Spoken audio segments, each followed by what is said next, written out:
মানস চেণ্টাৰৰ নতুন ভিডিঅ' এটালৈ সকলোকে স্বাগতম জনাইছো।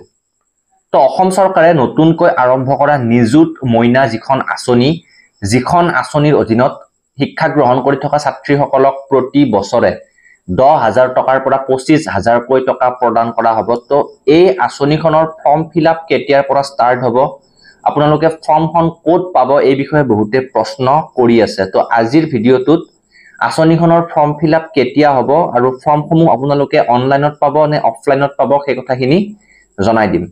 চাওক, এই যিখন আঁচনি চৰকাৰে ৰূপায়ণ কৰিবলৈ ওলাইছে, আঁচনিখনত আপোনালোকে গম পাইছে যে হায়াৰ ছেকেণ্ডেৰীত অধ্যয়ন কৰা সকলে 1,000 টকা প্ৰতি মাহে পাব, ডিগ্ৰীত অধ্যয়ন কৰা সকলে 1,250 টকা প্ৰতি মাহে পাব, তাৰ লগতে স্নাতকোত্তৰত যিসকলে এডমিশ্যন ল'ব তেওঁলোকে 2,500 টকাকৈ প্ৰতি মাহে লাভ কৰিব।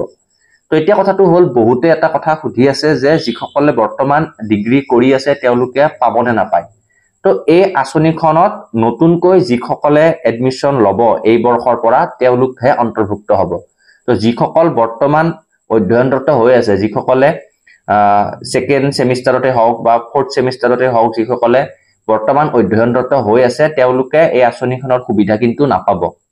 কিন্তু ডিগ্ৰী উত্তীৰ্ণ হোৱাৰ পিছত তেওঁলোকে নেক্সট যেতিয়া মাষ্টাৰ ডিগ্ৰীত এডমিশ্যন ল'ব তেতিয়া আঁচনিখনৰ সুবিধা পাবলৈ সক্ষম হ'ব।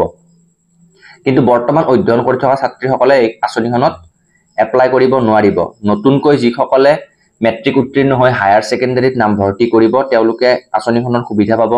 যিসকলে হায়াৰ ছেকেণ্ডেৰী উত্তীৰ্ণ হৈ এতিয়া ডিগ্ৰীত নামভৰ্তি কৰিবলৈ ওলাইছে তেওঁলোকে আঁচনিখনৰ সুবিধা লাভ কৰিব। তো এই আঁচনিখনৰ যি ফৰ্ম, সেই ফৰ্ম বৰ্তমানলৈ দিয়া হোৱা নাই। যি এখন ফৰ্ম আপোনালোকে দেখি আছে সেই ফৰ্মখন ইলেকশ্যনৰ সময়ত বিতৰণ কৰা হৈছিল, সেইখন এখন সমীক্ষা প্ৰপত্ৰ হয়, সেইখন কিন্তু অৰিজিনেল ফৰ্মখন নহয়। গতিকে আপোনালোকে এই যিখন আঁচনিৰ ফৰ্ম, এই ফৰ্মখন নিজৰ মহাবিদ্যালয়ত নাইবা বিশ্ববিদ্যালয়তে লাভ কৰিব। ফৰ্মখন অনলাইনত দিয়া নহয়, এইখন এখন মেনুৱেল ফৰ্ম হ'ব। আপোনালোকক মহাবিদ্যালয়ত বা বিশ্ববিদ্যালয়ত ফৰ্মখন বিতৰণ কৰিব, তাৰ পৰা আপোনালোকে সংগ্ৰহ কৰি ফিল আপ কৰি আৰু মহাবিদ্যালয় বা বিশ্ববিদ্যালয়তে জমা কৰিব লাগিব। এতিয়া কথাটো হৈছে, আপোনালোকে ফৰ্মখন কেতিয়ালৈ লাভ কৰিব। তো যিসকলে নতুনকৈ এইবাৰ এডমিশ্যন ল'ব, ডিগ্ৰীত যিসকলে এডমিশ্যন ল'ব, মাষ্টাৰ ডিগ্ৰীত যিসকলে এডমিশ্যন ল'ব বা হায়াৰ ছেকেণ্ডেৰীত যিসকলে এডমিশ্যন ল'ব তেওঁলোকে এই ফৰ্মখন জুলাই মাহত লাভ কৰিবলৈ সক্ষম হ'ব। ঠিক আছে। তো মহাবিদ্যালয়ত অৰ্থাৎ যিসকলে হায়াৰ ছেকেণ্ডেৰীত নামভৰ্তি কৰিছে বা যিসকলে BA, BSc, BComত নামভৰ্তি কৰিছে তেওঁলোকে এই ফৰ্মখন জুলাই মাহত লাভ কৰিবলৈ সক্ষম হ'ব নিজৰ মহাবিদ্যালয়ৰ পৰা। কিন্তু যিসকলে মাষ্টাৰ্ছ ডিগ্ৰীত আৰু BEdত নামভৰ্তি কৰিছে তেওঁলোকে ফৰ্মখন লাভ কৰিব ছেপ্টেম্বৰ মাহত। ছেপ্টেম্বৰ মাহতহে মাষ্টাৰ ডিগ্ৰীত যিসকলে এডমিশ্যন লৈছে তেওঁলোকক এই ফৰ্মখন প্ৰদান কৰা হ'ব। আপোনালোকে বিশ্ববিদ্যালয়তে এই ফৰ্মখন পাই যাব, তাৰ পৰা সংগ্ৰহ কৰি ফিল আপ কৰি জমা কৰিব লাগিব। আৰু আঁচনিখনৰ যি ধন, সেই ধন অক্টোবৰ মাহৰ পৰা আপোনালোকৰ বেংক একাউণ্টত সোমাব।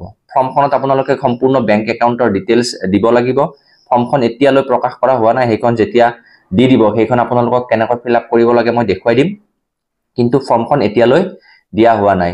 যিসকলে মহাবিদ্যালয়ত নামভৰ্তি কৰিব তেওঁলোকে জুলাই মাহত এই ফৰ্মখন পাই যাব, আৰু যিসকলে বিশ্ববিদ্যালয়ত নামভৰ্তি কৰিব তেওঁলোকে ছেপ্টেম্বৰ মাহত ফৰ্মখন পাই যাব।